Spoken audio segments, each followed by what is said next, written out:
Kuri uyu wa kane tariki ya 4 Kanama muri uyu mwaka w'ibihumbi 2022 Kigali ku cyiciro cya Rwanda Forensic Laboratory ku Kacyiru, nyakubahwa Perezida w'Urukiko Rw'Ikirenga Faustin yasuye iyi laboratwari muri gahunda yo gushimangira ubufatanye buri hagati y'iki kigo n'inzego z'ubutabera. Yabanje kugirana ibiganiro n'abayobozi n'abakozi b'iyi laboratwari, maze nyuma akurikizaho gutemberezwa muri iyi laboratwari, agenda asura ari nako asobanurirwa imikorere yayo. Nyuma yo kwerekwa ibikorerwa muri iyi laboratwari, yaganiriye n'abanyamakuru ndetse n'ubuyobozi bw'iyi laboratwari gutangaza icyo bivuze kuri bo kwakira umushyitsi mukuru nka Perezida w'Urukiko Rw'Ikirenga. Reka tubareke mukurikire uko iki gikorwa cyose cyagenze.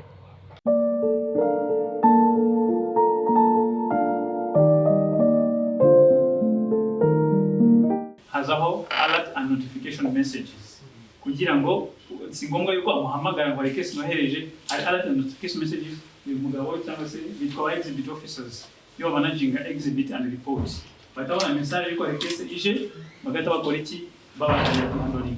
Mu kwihandolinga amakuru ibanza amaze kwinjizwa na front desk officers, hanyuma abangaba icyo bakora ko bafite ubumenyi buhagije bakareba si ibiti bisabwa nta kibazo bifite tukakubyakira tukabipima cyangwa se hari icyo dukosora tukagikosora. Muri system buri case ihabwa case number identification, unique identification case number. Urugero aho ifite ibizibiti ari byo bingibi ari za vaginal swabs. Ubwo ishobora case yuko uyu mwana muto yaba vyoye ku ngufu cyangwa bafashe ku ngufu akabibaza ngo tubashe gupima ese hariho amasohoro cyangwa se tukahuza DNA tukabashe kubona kuri vaginal swab na suspect abo bafashwe kugira ngo tutange raporo mu National Public Prosecution Authority ibafashe mu kazi kabo ka buri munsi. So mu kugira ngo tubashe kutracinga ibizibiti kuko igomba kuba unique identification ngo ititiranwa exhibit A kitona exhibit B kitona C, so bigomba kuba biri controlled neza muri system. Icyo gihe tuzihereza barcodes using this machine iduprintingira labels. Ama labels tugenda twatakinga kuma exhibit abariza vaginal swab. I barcodes iriho unique identification number for the cases and unique identification number for the exhibits. Nta mazina y'umuntu ariho, nukuba ko bigira muri labo nta mazina ariho bagakora bagatanga report nta ibintu bya confusion cyangwa se kuvuga ngo ndimo ndakora case mu runaka. Icyo gihe tuyikora tugashyira kuri vaginal swab tukabijyana mu bubiko, hanyuma case zikajya muri lab kugira ngo case zikorwe bigenda biti. Iyo uyu mugabo maze kwinjiza identification y'ama exhibit muri system, icyo gihe nabwo itanga notification message to the division manager. Division manager ni uvuga ati ndayoheza kwa direct, tukamenya tuti irakorwa na specialist runaka kuko specialist agira access ku byo bamuhaye, ntago agira access ku byo batamuhaye. Uretse abafite ibyo agomba gukora. Ubwo niba ari case igena development Sadiki afite weda cases nyeya, so abayobozi muri division na unit bamenye uburyo bajera their cases, ariko uretse areba ibimureba kuko system ifite access controls ku buryo udashobora no kumenya report y'ibintu runaka, ntabwo ushobora kubimenya keretse uri muri iyo channel y'iyo case nibwo ushobora kumenya tuti report yararangiye cyangwa se ngizi case ugomba gukora. Hari izindi case twakira zitari physical exhibit zijyanye no gufata swabs kuba suspects. Icyo gihe dufite indi room ya sample collection aho dufata samples. Urugero nk'ingiyi hano iyi case ya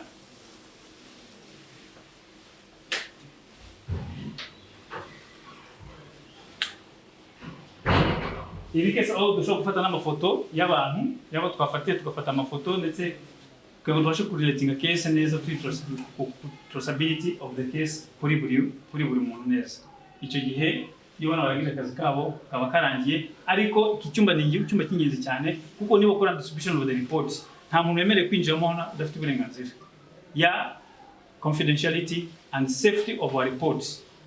nabo uyahagarariye division ya biology areba ibijyanye na biology gusa, uriya muma hagarariye division ya chemistry areba ibijyanye na chemistry gusa, ntabwo ashobora kumenya ibya biology bimeze bite. Uriya yitwa Venance Senyange ahagarariye physical evidence, areba gusa ibijyanye na physical evidence, ntabwo abasha kureba ibindi bintu bitari muri channel yiwe. Muri makeya nicyo bakora ngaha. Ikindi turi gukora turi gushyiramo imbaraga cyane cyane ni online portal. Twamaze kuyirangiza, igisigaye kuyironshinga kuko tugomba gutraininga abagenzacyaha, tugomba gutraininga abazayikoresha mu nkiko ndetse no mu bugenzacyaha uwo wese, cyane cyane mu nzego zifite aho zihuriye n'ubutabera, ku buryo tugabanya ya mwanya bamaraga ahangaha. Ibintu bakabikorera iwabo muri office kuri computer zabo, bakatwohereza nawe ukamenya tuti case request yanyu nohereje ifite number iyi niyi. Ningera ngaha barabireba, barabisivinga kuri reception ko tutanyuze, bakareba se there is a request of online portal ije, tukamuha rendezvous ati uraza uyu munsi cyangwa uraza ejo. Hajyaza tukareba request yiwe, tukareba exhibit azanye, tukabihuza, tukamubwira ati this is your identification number. Iyo report ibonetse nawe akora follow up ko muri system imwereka ati case ivuye kuri reception, case igeze kwa exhibit officer, case igeze kwa division manager, case igeze muri unit, report yabonetse. Tukamuhereza report yiwe, na report nayo ntabwo buri wese printing uko abonye kose. Niba ndumugenzacyaha nashobora request z'umugenzacyaha mugenzi wanjye, kuko ibintu byose ni ibanga ry'akazi. Ntabwo muri kwa kubika amabanga neza, kwa kujera neza umutungo ujyanye n'ubutabera n'amabanga y'akazi, kuko bigiye hanze mbere byateza ikindi kibazo. So buri wese areba ibyo agomba kureba, kandi yagiye kwiprinting uburyo twabishyizemo, ushyiramo password kugira ngo ubashe kuprinting.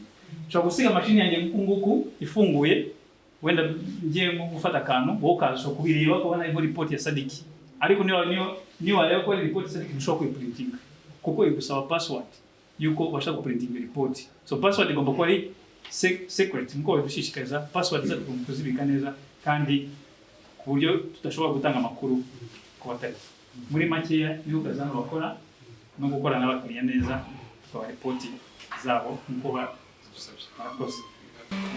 Ukuvuga kugira bashobora gukorera niyo wenyine niho tubika exhibit cyangwa se ibyo twakuyeho usanga ibyo tugiye gukoresha ibindi bisigara hano bifite uko bibikwa, buri document ifite aho ibika, hagenda umuntu umwe aramutse hagenda bituma atakiriho, kujya muri system bakagusaba uruhushya, bakagendera indi combination zo gutuma agira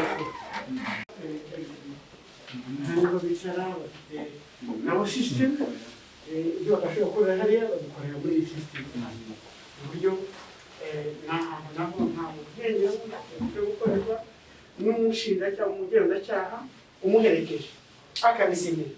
Hari aho bigera ko umuntu azaba mugufashe niba wajya umuherekeje akazahinga, biba muri system byose, ibintu byose bakorera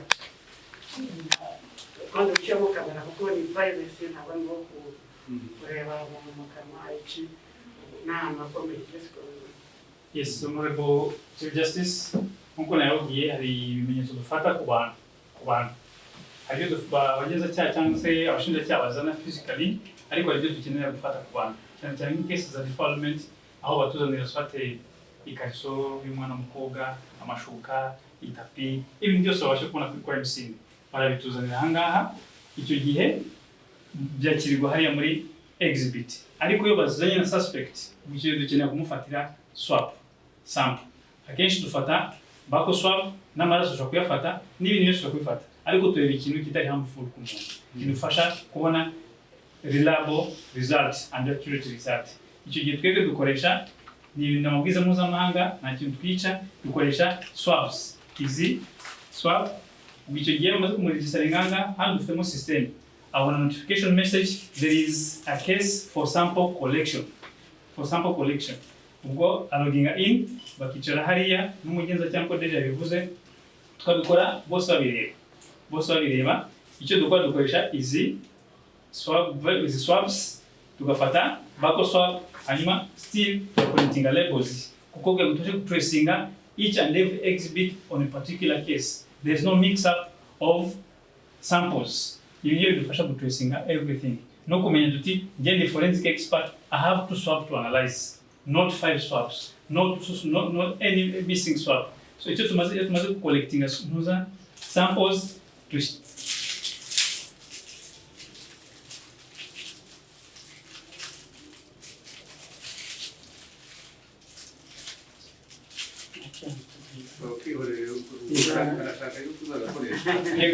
dushyiraho kano ka tugafatishaho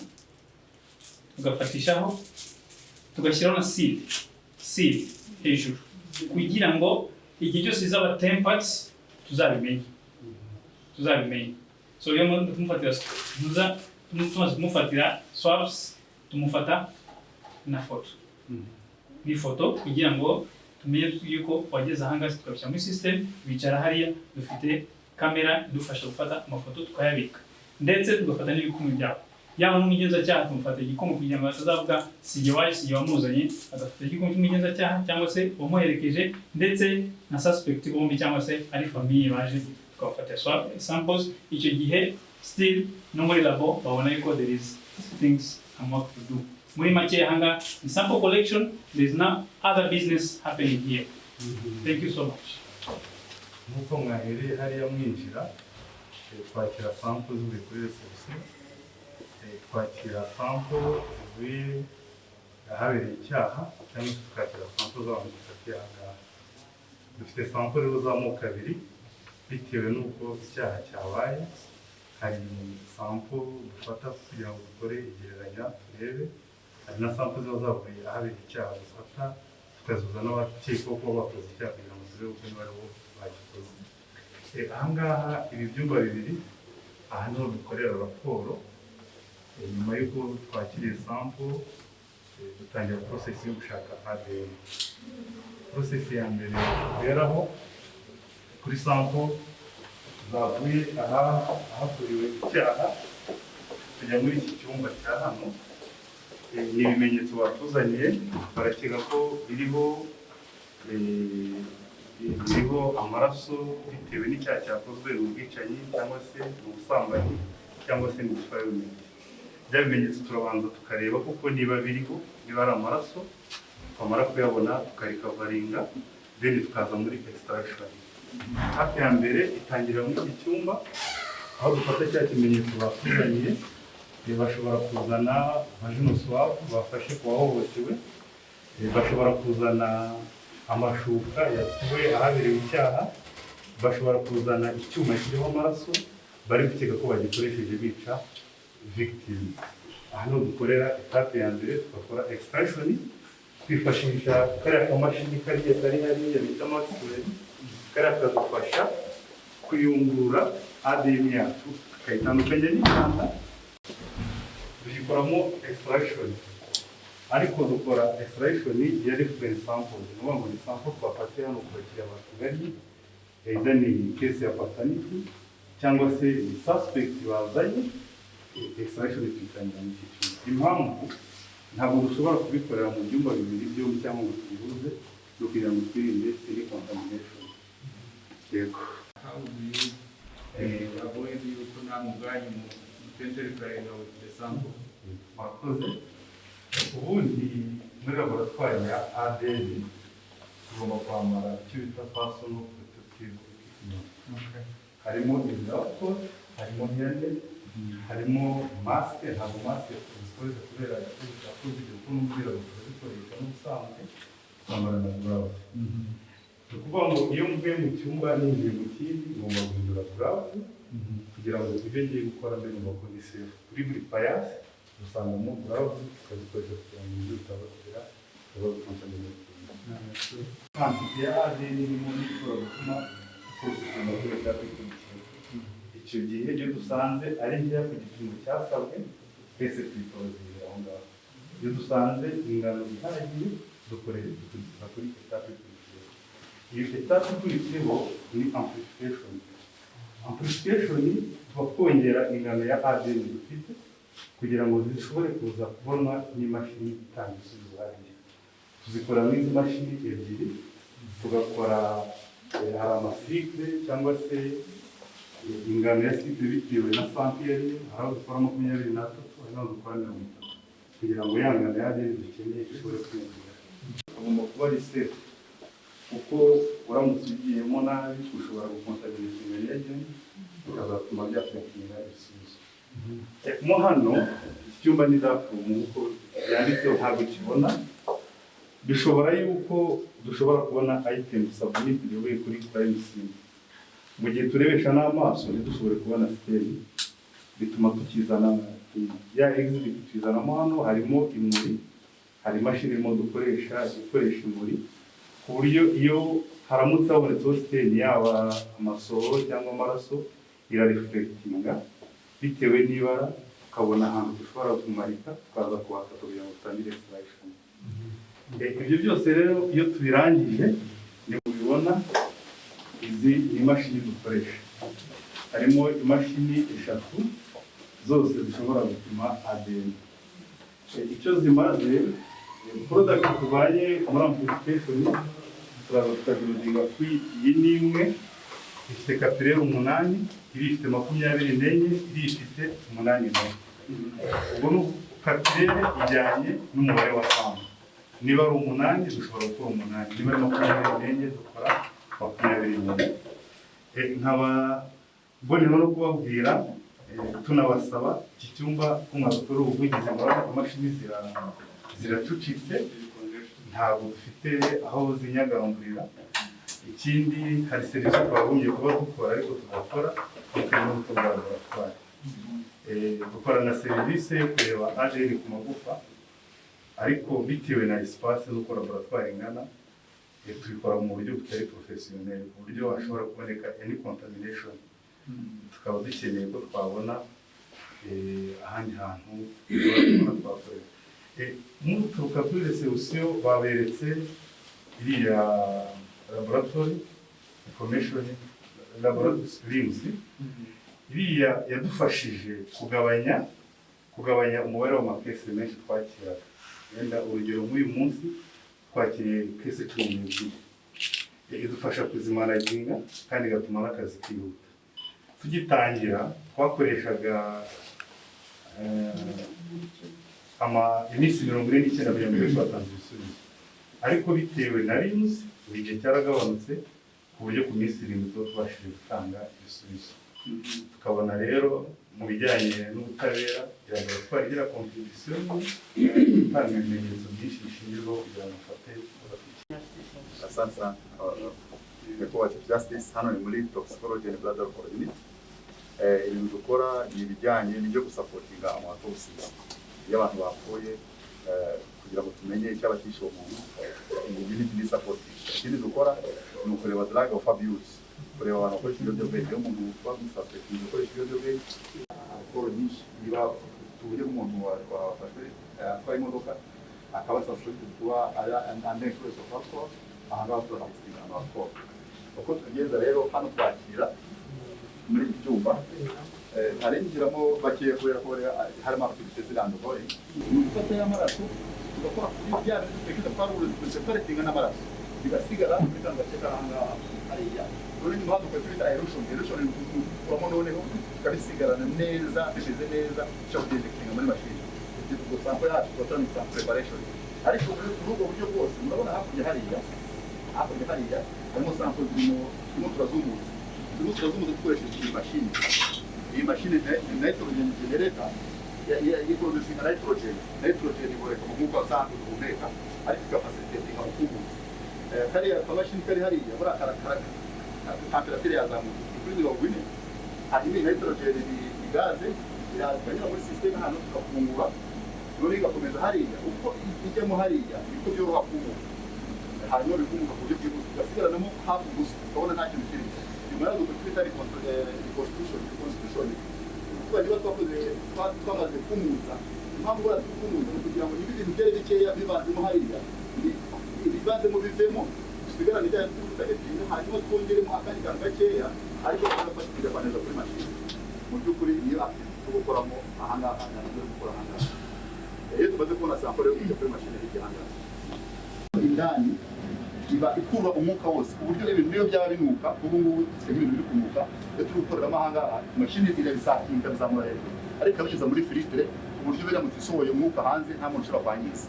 ahantu guprotekitinga twese ariko kujya protekitinga environment kuko hajyamo ibintu bifite filtrage tukamakinga sure ko dukoze maintenance buri gihe ikintu cyose tukamenya ko ibindi dukora ni dukoresha ibintu byacu ngo biri calibrated kubera ko hari ibintu dukoresha mu butabera dukorana na RSB bishinzwe kureba ama standard niba tuvuze ngo dupimye amagarama 2 mbese mu by'ukuri bamuzana gupima amagarama 2 tugomba kuverifiya buri mwaka tugabona certificate tukazibika neza kugira ngo tujye tuvuga ibintu tuzi neza ko ariko bikoze noneho tubonye sample dutanga ikurikira kujya kuri machine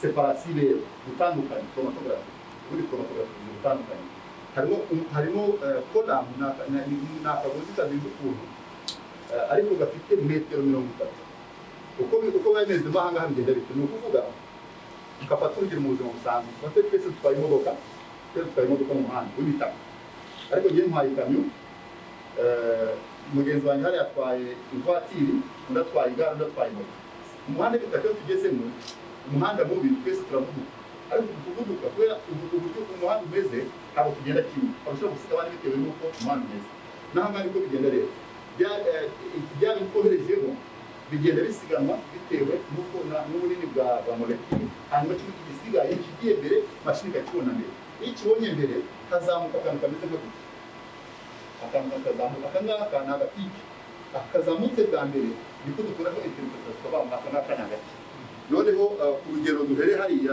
turi hariya iyo tugeze nk'aha ngaha urugero tubona ibintu bimeze gutya mashini itwereka ibintu byinshi cyane kubu aya ni amapaje 25 kira kesi imwe gusa analyse y'ingana amapaje 25 muri amapaje 25 icyo dukora ni iki iyo imaze kwicara turicara tugakora inama twese tugahera kamwe kuri kamwe tukavuga tugera tugiye tubonye ikintu bita trifluoroase acetamide tukavuga ngo trifluoroase acetamide ni iki tukayivuga twamara kwivuga ikoreshwa iboneka hehe ni ryari ishobora kuboneka mu mubiri w'umuntu mbese iri harmful tuba ni ibintu bisanzwe tukayireka tugakomeza kuko uyu muntu twageze hano hasi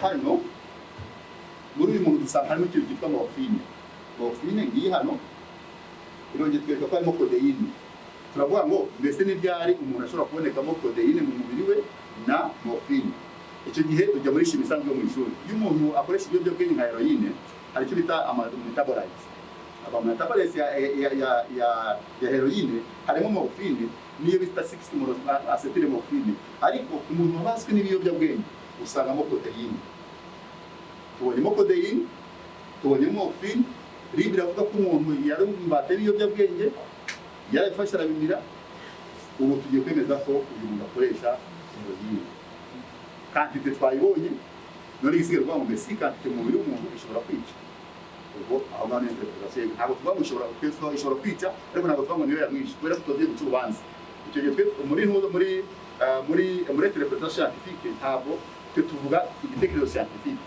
noneho umuganga akinterpreta nawe hanyuma umucamanza akaba ari we uzumva ibyo ubushinjacyaha bari kumubwira niba bifite ukuri cyangwa se nta kuri kurimo ariko twebwe tuvuga igitekerezo scientifique aho tubagamiye hepfo hano kuri iyi mashine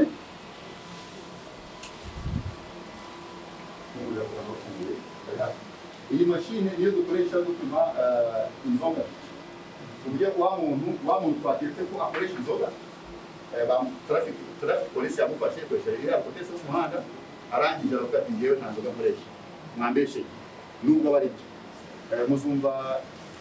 muzumva abantu bavuga ngo abantu ngo banywa ngo energy drink bagasinda baba babeshe ntabwo ari byo kuko energy drink ntabwo energy drink hafi ya zose ziri ku isoko barazikose nka exercise twaragiye turagura hamwe mwumvishariye abantu bavuga ngo bari kumwe energy drink ngo arasinda bari kunywa ngo Red Bull arasinda twabikoze exercise ngo turebe ko muri kuri isoko y'u Rwanda hari energy drink n'imwe alcohol nazo iyo rero abikostensinze twatwara kuri iyi mashine ikatwereka blood alcohol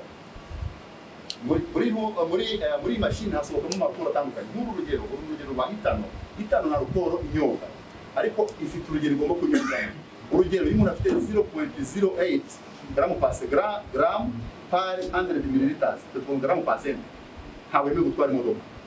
Noneho hariho alcohol ugira, noneho no gushyira muri koma. Hari igihe rero dusanga nk'uyu muntu, kanere nk'uyu muntu twabonyeho kangahe, iyo tugiye muri resultat hepfo aha ngaha, uyu muntu twamusanzemo 0.4,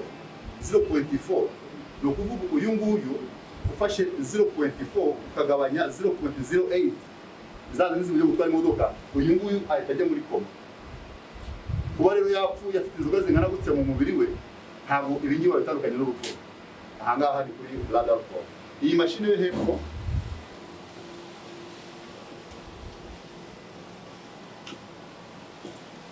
kuri iyi mashine akamaro kayo, iyo tutatangira kuyo hirya, hari tutangira kuhirya, tugatangira no kuyingira aha ngaha, hari ikatubwira tubonye mopini tutabonye karita yayo. Iyi ngiyi icyo idufasha ni ukutubwira ngo how much tubonye n'ubundi bwoko bw'uburozi. Icyo dukora turakanaliza kuri mashini ikadukora quantification, ubundi dukora ibintu bibiri, dukora ibintu bitatu muri rusange. Gukeka ko birimo twita presumptive test, noneho no kumenya izina ryo kwita qualitative, noneho no kwemeza ibi uko bingana, ibyo bita quantitative.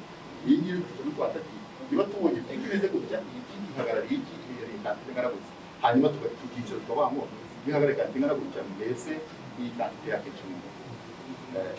Justice muri make ibintu ukorera hano. Very impressive. Very impressive. Ariko ikibazo aho umuntu yibaza ahita yibaza, that is a cost. Birahenze kandi urumva twebwe tubikoresha, it is costly for the government. How can we recover the cost? I mean, of course, the time that it takes for you to arrive to a report, comprehensive report. Twebwe twagera tubona report tukagenda, ariko urabona, it is very comprehensive report that is coming through a long channel. Chief Justice no kwenda gusa tutanye no kuri izi mashini. Muri igura miliyoni 200. Iyo ile muri za 300. Zose zona ruguru. Noneho ikintu kihenze ni consumables zabo. Amagasi ari hanze afite ubuzima bw'amagasi.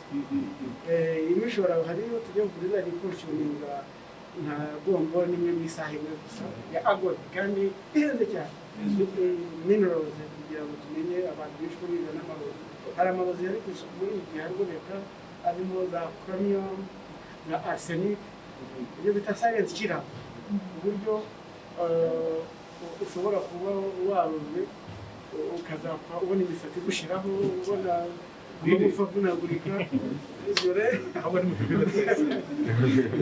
Bonaparte ne foi yapfuye. Bonaparte n'umufaransa. no, ikindi gikomeye muri toxicology yene ukanya maintain iriya cyumweru kimwe, ariko toxicology ntabwo ari umuntu tekinisi y'imanaji uyihigisha. Hariho screening toxicology kubwayo ishobora no gutwara n'umwaka bitewe na type y'uburozi. Niyo mpamvu muri toxicology bigoye kuvuga ngo uriha n'igihe wajya uderivaringa report, biterwa na complexity ya matrix. Usanga hari ibivangavanga byinshi kandi bifite affinity muri chemistry bishaka guhura. Aho bari ikibazo kugira ngo separate umenye buri kintu kimwe ushobora gutwara amezi 5. Rero twebwe tuba turi gutaho Thank you very much. Ikindi nacyo nyine space mwayibonye, ubundi nk'iyi mashini tuzaguhumeka utahanga. Hari n'igihe gishyuha rwose ku muhanda wanashyushye. Umugani irangiza nkarangi irafungura hano muri gice cyangwa nukuvuga hano muri bindani imbere temperature ni 220 ari 250 mufite 250 nifungura gutya hano hareta hasohoka wa muko ufite 250 ari mwinshi cyane. Niyo mpamvu ama AC yes girira funguye abahegereye bareta bumva temperature gusohoka mu hanesi. Uramutse kuriho ama AC wajya mu gitondo ugasanga temperature ni 80. Mashini zigahita zifata. So dukeneye more space kugira ngo tugeze metero munini kandi harimo space kugira ngo bidutwara cost nini cyane kugira ngo metering zitangirika esi zikora amasaha yose ubu electricity yacu yavuye ku bihumbi bine igera ku bitandatu miliyoni esheshatu kuri kwezi kubera tudashobora guhagarika niyo mpamvu tugomba kurikakinga nyine wiburiza outreach services. ikindi ntabwo izi mashini zacu ntabwo zikora ubushobozi zifite izindi dukoresha dufite buri mashini yose ishobora gutesitinga sample ijana at once ariko ntabwo itangiye kuzamuka ubu ngubu ariko rwose twakorera igihugu cyose niyo mpamvu tufashe ku buryo bwa outreach ishobora gukorera serivisi arakorera community kuko ntabwo zikoreshwa kandi zikora amafaranga menshi manufacturer nibo bazimeteringa badutwara izi mashini zo dutwara miliyoni 80 buri mwaka tuzimeteringa gusa baca buri mwaka dukwiye kuzibyaza umusaruro ariko tukabikorera byinshi twateguye tubaza ko zizajya zikora fingerprint uyu niwe head of the fingerprint ubwo turegeye kugira ngo icyo cyapa kinyatekerezo hano muri fingerprint ibintu tureba ni igihe urugero wenda bashobora kutuzanira iyo batuzaniye ibikumwe babikuye kuri sini babitinze gutya icyo gihe ntabwo dukenera kino cyuma duhita tujya mu kindi cyuma hariya twanarira tubigereranya n'ibi bya suspect ntabwo ibi bya suspect ikintu cyo kuri sini tukabigereranya ariko iki cyumba tugikoresha iyo bazanye nk'ibintu babikuye kuri sini bashaka ko dushaka ibikumwe wenda niba ari nk'impapuro nk'izi bakavuga bati turakeka ko abajura bazikozeho wenda n'ahantu bibye izi mpapuro barazizanamo tugashaka ibikumwe urugero nk'uru nguru ni urugero nafashe nk'ubu ngubu ni powder nakoresheje nshakaho ibikumwe bihita bigaragara n'ahangaha nkozeho gutya ngashyiraho powder wahita ubibona ariko nk'ubu nkozeho gutya ntabwo wahita ubibona nshyizeho iriya powder wahita ubibona noneho hano iyi ngiyi ni hydrin ikora ku mpapuro iyi ni powder nk'uko mureba amabara atandukanye akora nayo gushakisha ibikumwe iyi ngiyi ikora igihe bya bintu dukeka ko hashize iminsi nk'itatu kuzamura nibwo iyi ngiyi tuyikoresha dushakaho ibikumwe tugakoresha iriya mashini mubona inyuma iyo ngiyo ntoya n'iyi mpapuro noneho iyo ari ibintu biri meto nk'ibyuma n'ibindi bintu dukoresha supaguru iyo ibyo bintu birengeje iminsi itatu dushakaho ibikumwe icyo gihe ntabwo dukoresha powder ahubwo dukoresha izi mashini mubona hano iyi ngiyi ni iya supaguru ikaba inakoresha n'akandi nabereka aka nako bakita polisayino nako ni akantu kagaragaza ibikumwe neza noneho iyi ngiyi ni hydrin ikora hano ku mpapuro iby'ibyuma plastique buriya bucupa tumeraho amazi n'ibindi nk'ibyo dukoresha iyi mashini ngo iyi mashini ikoresha supaguru igakoresha n'akabita polisayino iyi ngiyi mubona nayo ikoresha yo ni iya kera ikoresha supaguru yonyine iyi ngiyi niyo iri modern kandi murabona ko ari nini ushobora no gushyiramo ikintu kinini gishoboka ugashakisha ibikumwe ibi rero ubwo ikiba gikurikiye ni ugushyiramo hano supaguru cyangwa niba ari iyi hano ugashyiramo amazi ubundi ugasukirwa mu mashini nyuma y'iminota 30 ukabona rizima n'iyi ngiyi ni uko n'iyi ni uko noneho iyo tumaze kubibona ibyo bikumwe ikiba gisigaye ni ugukoresha kiriya cyumba cyo hirya aricyo tugiye kugenda mbereka ni ukuvuga ngo iyo babizanye babirifitinze neza icyo gihe ntabwo tuba tugeneye gukoresha kiriya cyumba nk'uko nabivuze duhita tuzana hano tukabigereranya uko tubigereranya rero nguko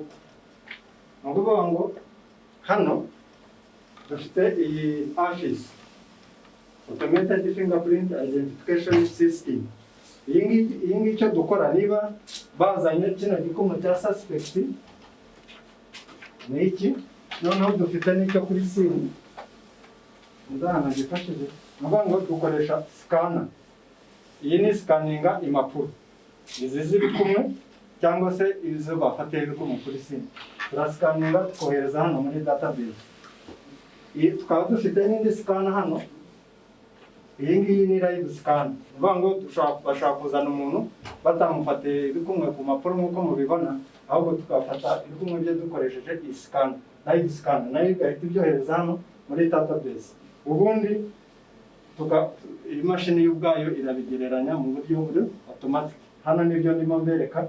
Iki ni igikumwe, hano iki ni igikumwe cyari ku masezerano. Aya ngaya murimo mubona, ngo umuntu yakoze amasezerano ateraho igikumwe arangije arayihakana. Noneho tumufata n'ibikumwe ku mapuro, turangije turasikana nk'uko nabisobanuye, tubizinga muri database. Hano iyi mashini irerekana ko ibikumwe bya matchinze. Nge rero nka expert icyo nkora ni ugukonfaminga ko koko ibi bikumwe byahuye. Ngo ngenda ndeba buri rigi ko iko imeze, niba koko zahuye neza, ubundi nkabikonfaminga ko ibyo bikumwe byahuye. Niyo bitahuye nabwo irabikwereka. Ubu ni mu buryo buri automatic. Noneho hari n'igihe kuse hari uburyo ibi izo data zihari bizureba nyine kugira ngo urebe ko bihuye, cyangwa urebe nyine iyo mibare. Oya, ntabwo ndeba imibare. Urebesha amaso? Ndebesha amaso. Naho ngo buri rigi ngomba kugenda nyikurikirana. Ndeba rigi 1 ese irahura ni rigi rimwe iri hano kuri uruhande. Rigi 2 ubwo 2 iri hano. Ese irahura ni kabiri. Ugomba buri rigi yose ugomba kugenda uyireba. Nizi ngizi hano murabona iba yabonye akagace, ngo akagace niko yashoboye kubona. Ariko nanga itabonye nge ndahabona. Kose ndahitegereza nkareba ko icyo gikumwe cyose gihuye 100%.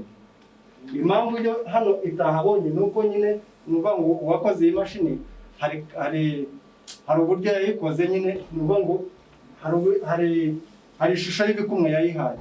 Iyo rero iyo karite y'icyo gikumwe itageze, hari ubwo itanakibona cyose, ariko njye nshobora kukibona.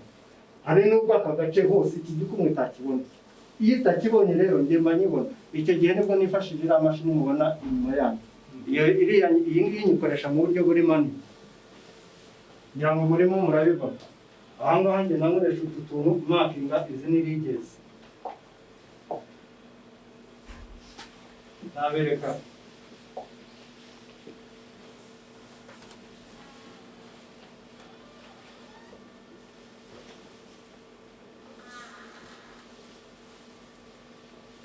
ni iki ngiki. Uba murabona iki ni icyuma bicishije umuntu, aya ni amaraso.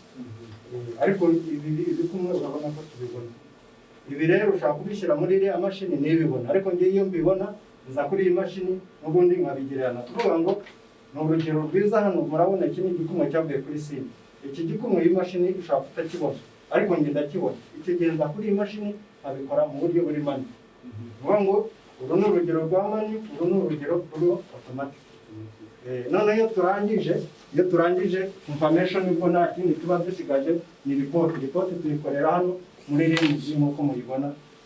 Specialist akayikora, yarangiza akayohereza director akayisuzuma, niba ikoze neza akayohereza DM, from DM ubwo abakiriya bakayitwara. Asante. Tukiri hano ku bintu bya fingerprint, hari itegeko ngira ngo ry'ibimenyetso rizagaragaza who's custodian ya fingerprint, kuko iyi office bavuga n'izindi bijyanye birahenda cyane. Kandi tutateganya kugira integration n'izindi system nka NIDA muri ikigo gishinzwe indangamuntu na NSS muri migration, kuko bakoresha service zacu cyane kugira ngo ibyo tubikora automatically.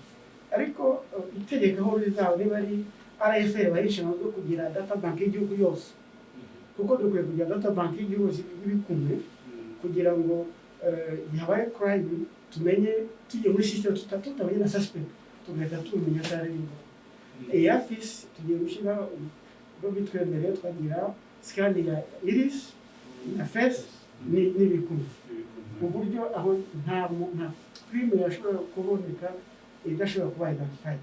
Ariko bizaterwa n'itegeko aho bizabishyira, niba muri NIDA iyo bya NIDA ntabwo ari profession, usanga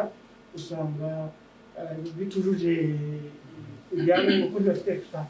Aba bose bafite za master babikuzemo hirya no hino na profession. Tugasaba ko iryo tegeko ko mwaturebera uburyo ibikumwe byaba hano tukagira kiosk. Ukuvuga kiosk ushobora kugira filter ukinjira muri database ya RFL cyangwa RIB niba babishyize ugashobora kuba wakoresha bya bikumwe utiriwe ukenera kuza muri ya integration niyo turimo turateganya ariko ntitwayikora igihe iyo itegeko ritaramuha uburenganzira cyangwa riha ikindi kigo gishobora kubona iyo data bank yubatse ku buryo aba expert noneho bakajya babikoresha ahandi ni bande babifiteho ubundi ni Minister of Justice ahandi Minister of Justice ushobora no kuba delegate ndavuga ahandi nko mu bindi ni Minister of Justice ariko ushobora kudelegatinga organe yindi yabigira kuko Minister of Justice is a policy organ but for the day-to-day management of the Minister of Justice mu Buhinde mu Holandi ni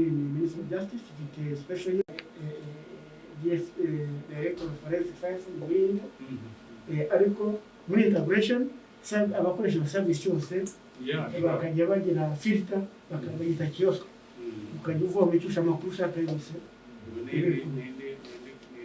subject matter tuzaganira kugira ngo twikanalize bagire follow up and outcome. Mbande ikindi nakongeraho kuri iyi mashini nk'uko nayibuze urabona bashaka kutuzanira nka ba suspect batatu n'ibikumwe tukabira ariko iyo twinjije muri database ntabwo igereranya n'abo batatu bazanye nonaha ahubwo igereranya n'abandi bose barimo ba suspect bose bamaze kugeramo irabagereranya ikaguha urutonde. Habaye incident ya shooting ahantu runaka akenshi niho dutara militaire ikunze kugenda gufata ibyo bimenyetso cyangwa se specialized bo muri RIB batuzanira imbunda bafashe nk'ebyiri bakafata n'amasasu cyangwa ibitoyi bakuyemo izo basuspectinga zose mutubwire muri izi mbunda ni iyihe yasohoye rino sasu ni iyihe yasohoye kino gitoyi isasu nikakandi cy'imbere nicyo biti gitoyi iyo babitubwiye turabifata byose dufata iyo mbunda tugafata sample reference marike zimwe n'iyo isasu iyo byavuye hariya noneho tugafata iyo mbunda nayo izo mbunda zose bazanye tukarashisha kuri reference zacu noneho hari characteristic individual characteristic ziba muri bararo zijya ku isasu izo ni habaho ziva mu mbunda bakuye bazanye baturebe izo ziri unique kuri buri mbunda yose bitewe nuko yakozwe n'uburyo ikoreshwa ibyo rero nibyo tugenda kureba muri microscope tukamacinga muri izi eshanu dore ibisasu ryarashwe n'imbunda iki gitoyi cyasohotse muri iyi mbunda izindi zikaba elimine individual characteristics tukamacinga kuri buri runaka tugatanga opinion. Ikindi hariya igenda hagera simbizi isasu ya leta isasu afite reference number yari unique kuri isasu nako bijyana muri microscope ikindi cyuma tugiye kujyamo uburyo ahandi nk'iyi bakoresha no gukoresha imbunda kubera ko specification y'imbunda baguhaye bakaba bazizana hano bakabanza bakareba ko ari ibihugu byinshi gushobora n'umuntu basanga imbunda zishaje cyangwa zikozwe nabi kubera ko batashoboye gutestinga matching na specification aha twavuye mu Buhinde gusanga barimo batestinga bararo z'ibisaro z'abanyamerika bagiye kujyana muri Ukraine bareba niba muri mu bushyuhe mu konje izarasa ku ntera ingana gute amajire ese niba yarasa kubera umuvuduko w'iterabwoba ukomeza basanze ibintu bikomeye cyane niyo mpamvu muri plani yacu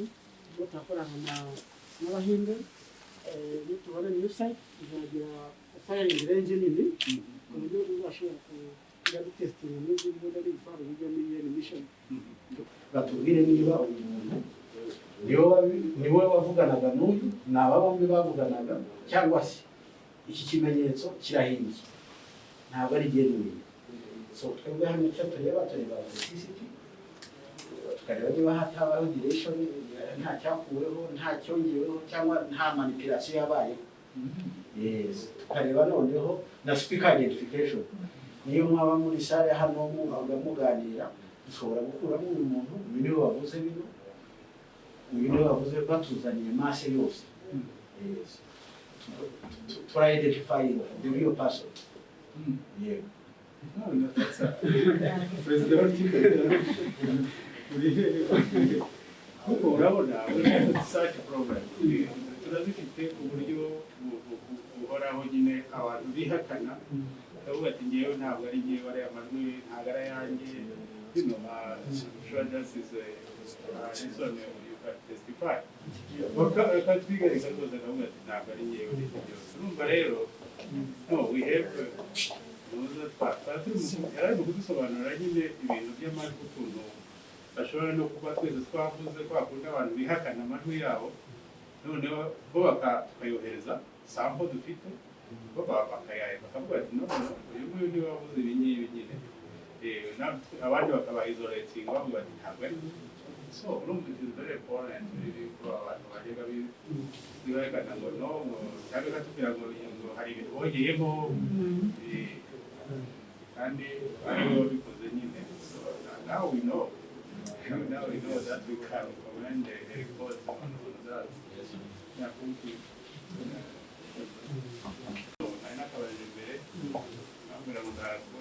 Urabona ngo n'ikindi kibazo tubona ni uko iyo abantu nyine bavuganaga kuri telefone ya MTN iyo yaduhaga ni kind of call history call history rero ntabwo ibidufashije ariko nibura ese hari uburyo muri technology mufite mushobora accessinga to the voice data kubera itegeko banza ritarajyaho ryo gufata database yaba ari amajwi cyangwa yiyendeye ariko iyo technology irahari uburyo twafata database y'amajwi tukarodingamo ku buryo byaba byoroshye rwose ihita yerekana. Urabona abantu baravuganaga kandi cyari mu bya ruswa n'ibyo tutavuga nabyo cyambazwe baravugana bari gutractinga nyine ari mu gushaka kumukoractinga noneho ni ngubu rero what we can access kugaragaza yuko bavuganye gusa itariki runaka baravuganye ese bavuganye iki katugora rero tukeneye kumenya icyo bavuganye kuko baravuga ati nta iyo twaravuganye yego ariko ntabwo tugiye tuvuga ibya ruswa byo kumuha amafaranga akatwigarika nyine tukayoberwa ibyo ari byo so urumva rero I think maybe ikintu cyazaba with the spokesperson wacu yazajya in touch n'umuntu wanyu noneho wenda tukareba example y'uburyo niba uburyo mwadufasha nyine tukareba niba byemera ariko ni ikintu cyiza ikizaho akanira kitazaho akanira kugira ngo umuntu agere ku butabera hari aho inzira ndende umuntu acamo haba mu bugenzacyaha haba mu bushinjacyaha kugira ngo bizagere nyine no mu bucamanza.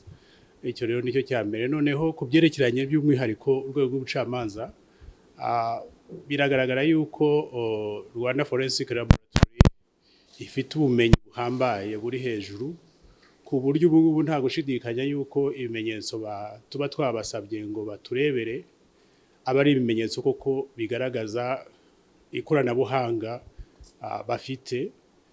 Nkumva rero icyo nicyo kintu cya mbere cyanshimishije kinashimangira yuko akazi bakora gafite nyine akamaro mu kudufasha gutanga ubutabera kubera yuko aba ari ibintu bakoze bafite ibyuma bihagije ku buryo rero binashimangiye nyine icyizere n'ubundi twajyaga duha ibimenyetso bahaye inkiko kugira ngo bidufashe guca imanza. Mbere hajyaga hagaragara ikibazo cyo gutinda kw'imanza, ese haba hari icyo byongereye mu kuzihutisha byo bimeze bite?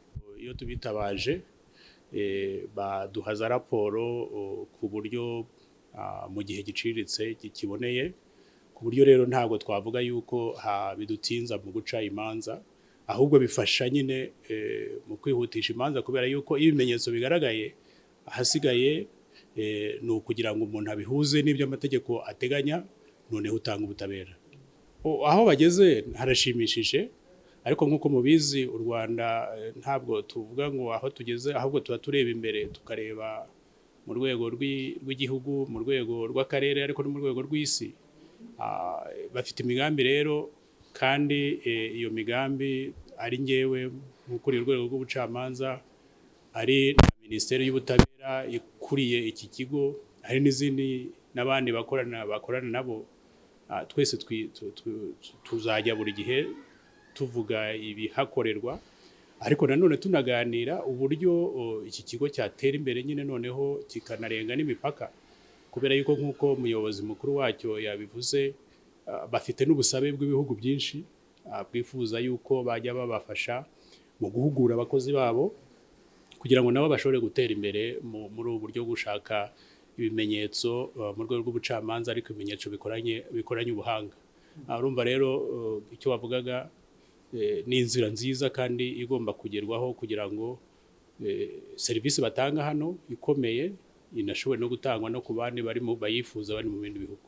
Adeje tonda mutubwire mu gihe cy'imyaka 4 iyi laboratoire y'u Rwanda imaze itangiye gutanga serivisi, mubona imaze gutanga umusaruro ku bijyanye na dosiye mwakira?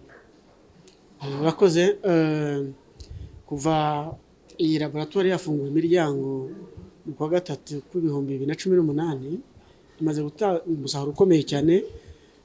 Tumaze nibuze kwakira dosiye zikaba 30, kandi mbere yaho tarafungura wasangaga twereza kesi nkeya cyane zajyaga mu gihugu cy'Ubudage ahitwaga muri Hamburg, kandi zatwaraga igihe kinini cyane bigatwara n'ingingo y'imari y'umurengera kandi kuri kesi.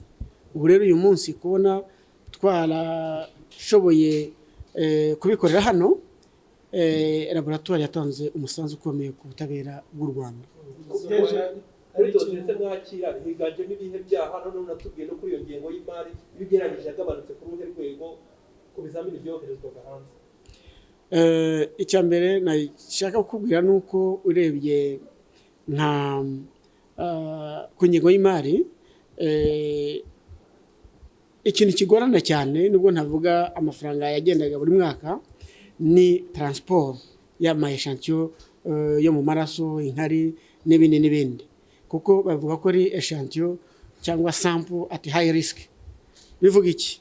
Transport bwayo ni ihenze kurusha na analyse. Tufata urugero rwa ADN aho tweze yatwaraga amayero 450, yatwawe agapaki amayero 500 yandi. Urumva honyine urebye ADN ubu ngubu biragera kuri 337. Urumva rero ikinyuranyo gihari kirigaragaza. Shinsaze kujya imibare ya buri mwaka, ariko ntanze urugero gusa wumva ukuntu ibintu byahindutse. Twagiye dusurwa n'ibihugu bitandukanye, ba ministers bamaze iminsi badusura. Hari ministre w'ubutabera wa Mozambique, ministre w'igihugu cya Sao Tome Principe, hari ministre w'ubutabera wa Niger na Mali n'abandi. Abo bose bavaga badusabye ko twabahugurira abantu nibuze kugira ngo bashobore gutegura echantiyo cyangwa sample ziba zipfunyike bazigeze hano zikiri nzima kugira ngo tubafashe tubahe serivisi yo kuzipima igihe bataragira urwego rwo kuba bashobora kubyipimira bimwe. Urumva rero ko kugira ngo dutange izo serivisi nk'uko u Rwanda rutanze gutanga serivisi ku bihugu bya Afurika bigenze byacu, urumva ni ikintu leta idashobora kuba yakwimana. Niyo mpamvu turimo twitegura kugira ngo tuzajye gutanga amahugurwa kuri ibyo bihugu byadusabye ubufasha. Gusurwa n'umuyobozi ufite ijambo muri justice nk'uyu bivuze iki ku rwego rwanyu? Umunyarwanda yitega iki nyuma y'urugendo? Uruzinduko rwa nyakubahwa Chief Justice waje kudusura uyu munsi bivuze byinshi kuri twebwe. Uyu munsi nk'uko yabitwemereye no mu kiganiro yagiranye namwe, nuko agiye kutubera umuvugizi kuri ibibazo bimwe duhura nabyo kugira ngo utange serivisi zinoze kurusha. Ikibazo cyaho dukorera hakeneye kwagurwa n'ibindi abatarashobora kutumenya, yemeye kutubera umuvugizi wo mu rwego rw'ubutabera kugira ngo tuzashobore bamenye serivisi zacu. Uyu munsi dufite kesi z'uko hari za raporo tuba zakozwe zajya mu rukiko, ugasanga abacamanza naduhamaga ngo kubafasha kuyumvikanisha bakayihora bashyira ku ruhande. Ariko uyu munsi mwumvise ko yemeje ko agiye kubakangurira, kandi natwe twiteguye kujya kubaha amahugurwa kugira ngo noneho bamenye uburemere cyangwa se icyo bivuze kugira ikimenyetso cya gihanga gishingiye ku bumenyi. Ikindi, kumenyekanisha serivisi zacu. Uyu munsi mbabwira aha tuzatangira kampanye yitwa Menya RFL mu gihugu hose.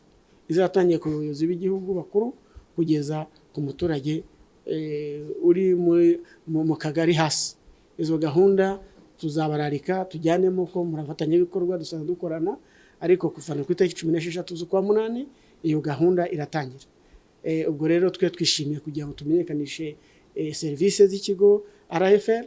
Kumenya RFL ni by'igiciro, kumenya RFL ni by'umumaro. Itegeko ryamaze kugera